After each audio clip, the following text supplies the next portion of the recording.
Hello and welcome to Lesson 4, and we're going to get into some details of benign paroxysmal positional vertigo assessment, or as it's more commonly shortened, BPPV.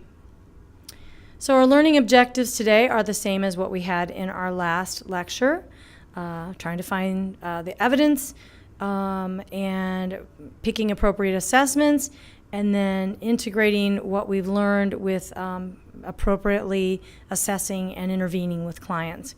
So if you remember what we talked about back in the first lecture, BPPV has to do with otoliths getting where they don't belong. So those otoliths are supposed to be stuck down in the utricle and the saccule, and they can come loose for a variety of reasons, some of which can be just spontaneous. We don't know why they came loose. They can also come loose due to a blow to the head or due to the aging process. And those otoliths get in that semicircular canal. They go down and kind of fall into that semicircular canal like a little drain trap, usually the posterior canal. 95% of all BPPV is in the posterior canal because of just the way the anatomy sits. So as the person is sitting still, it's no problem, but when they go to turn their head, it's like shaking a little snow shaker, and those otoliths will deflect that cupula more than it should, and the person will sense that they're spinning. Now, bear in mind, there's nothing actually wrong with the actual organ. It's just getting irritated by the junk that's in there, the little pieces of otoliths that are getting in there where they don't belong. So this is just a little reminder of how the canals are positioned again. And notice how the ampulla of the posterior canal sits right below the vestibule. So the utricle and the saccule can drop their crystals right down into that posterior semicircular canal. So what are some of the symptoms that a person will complain of with BPPV? We went through these before, but we'll just do a quick refresher. People have dizziness with position changes, lying flat, rolling over, sitting up, standing up. Oftentimes this vertigo is called top shelf vertigo because it's when they look up at the top shelf, or it's called dentist office vertigo because when they lie back in the dentist chair or in the hairdresser's chair, they will have vertigo from that position. They will often have strong spinning for less than 1 minute, and they can have those leftover symptoms for hours afterwards. And then we mentioned before how seniors can describe those symptoms differently. We mentioned also that BPPV is designated by canal and otolith position. So a person can have left posterior canal canalolithiasis. They also can have right horizontal canal cupulolithiasis. More rarely, they can have left anterior canal canalolithiasis. So that is how you will see BPPV designated. So this is how BPPV is tested. It's tested with the Dix-Hallpike maneuver, or Dix-Hallpike test. Now, my preferred handling is not to stand to the side of them like that, but to actually stand behind them.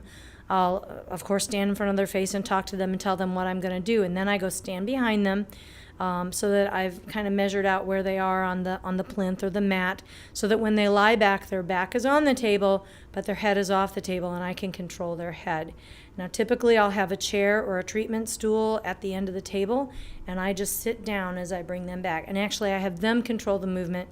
I just put a hand on their shoulder and bring them back so that they keep a good pace as they're coming back. They don't have to fling themselves backward, but you do want them to go fairly quickly, not super slowly. And they may not want to because they know that it's going to make them dizzy. There is a video of how to perform the Dix-Hallpike, so please stop and watch that. So how can you tell canalolithiasis from cupulolithiasis? If it is cupulolithiasis, you will see a nystagmus of prolonged duration of greater than 1 to 2 minutes. In that case, stop the testing. You're done. You've figured out what you need to figure out. And those folks are treated with the Samant maneuver, which we're not going to learn the Samant maneuver because it's really beyond the scope of this class. It's one of those maneuvers that's best to be taught by someone that can observe you and make sure that you're doing it correctly.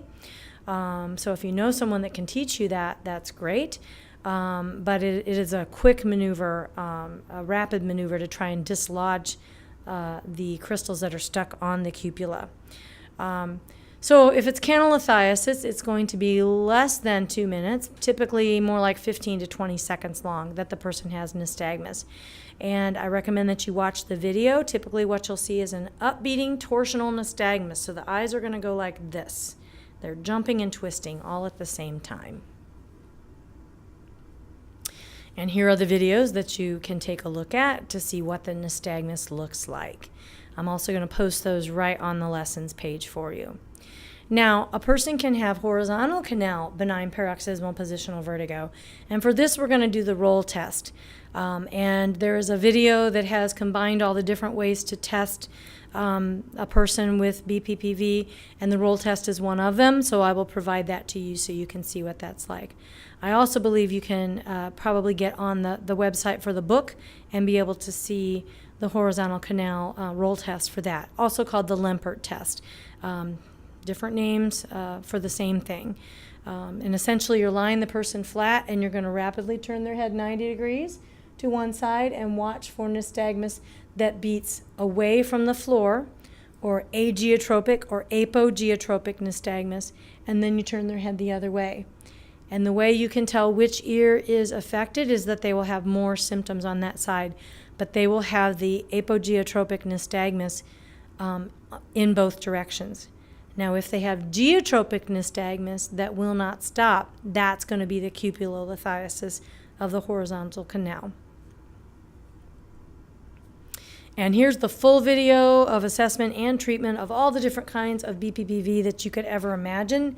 We're not going to cover the full gamut of them, but you can watch the pieces that we have already gone over. That's it for today. Thank you.